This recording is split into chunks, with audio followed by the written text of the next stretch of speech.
What's up, you guys? Welcome back. Today is going to be good. All right, we're going to talk about ways to make your bike more themed and more uniform. The last thing you want after you spend all this time and money on your Cholo is to stand back and realize that there's nothing uniform about it. It doesn't have a central idea. It's just a bunch of probably nice parts, but they don't really work together. All right, we can talk about primary, secondary, even tertiary themes. Now, your primary theme is probably going to be the color of your bike, but your secondary and tertiary themes are your accessories.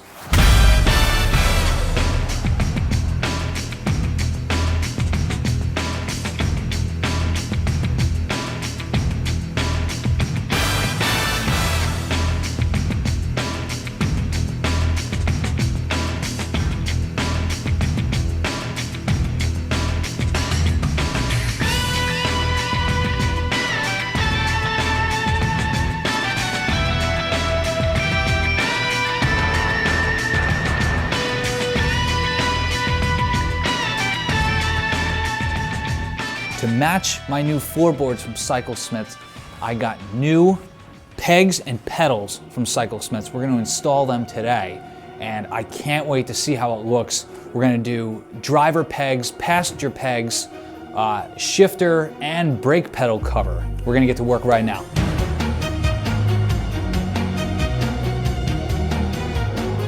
So when we're talking about themes and uniformity, what we're trying to do is prevent the bike from becoming too busy. The Cholo bikes are busy just by their nature, but too busy is not good. It's where the bike just starts to look like one blur of just chrome and black, and you can't really wrap your head around any themes that go with the bike. So with themes, it actually it takes it like this and it brings it in, so you can actually focus on the bike, not on like this part, that part, this part. You know, you really want to bring it all together. That's, in the end, that's the sentence you should take away. Bring it all together.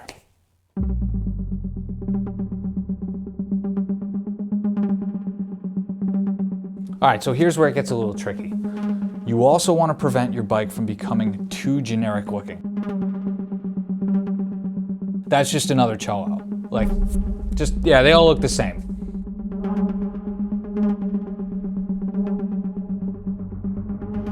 And there are some manufacturers out there that just make such generic looking parts that you should try to avoid.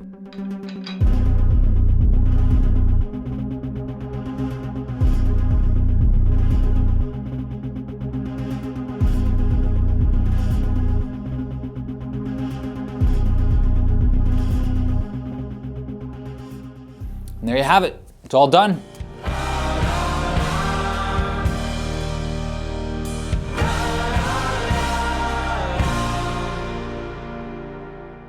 Took about a half an hour, and I was filming at the same time. Not a single problem. Everything went together really well. And I got to tell you, I am overjoyed on how good it looks. It's exactly the way I imagined it would look. Just very sharp. That's how this Cyclesmith gear is compared to just ordinary gear. And this is the second time I've dealt with them. They're just, what a great company. Based in California, it's family owned, just very cool people to deal with. All their stuff is made right here in the US. You know, if it wasn't snowing right now, I would definitely go for a rip. Just go for a rip, are you what? Just go for a rip. All right, so if you ride your bike in the cold, I mean, you bad. You ride your bike when it's 19 degrees out, ain't nobody fucking with you.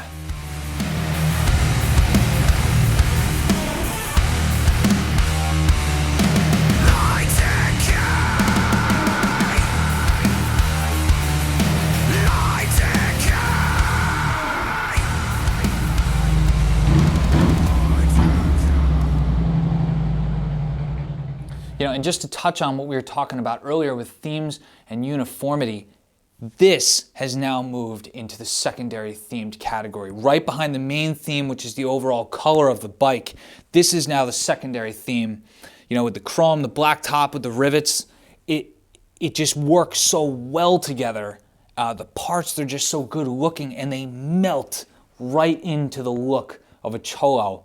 Now, it's hard to believe that this bike now has $1,000 worth of floorboards, pegs and pedals on it. But I know what some of you guys are thinking. You're like, wow, that's like crazy expensive. Now, you're right, it is. But if you're gonna spend mediocre money, you're gonna have a mediocre bike.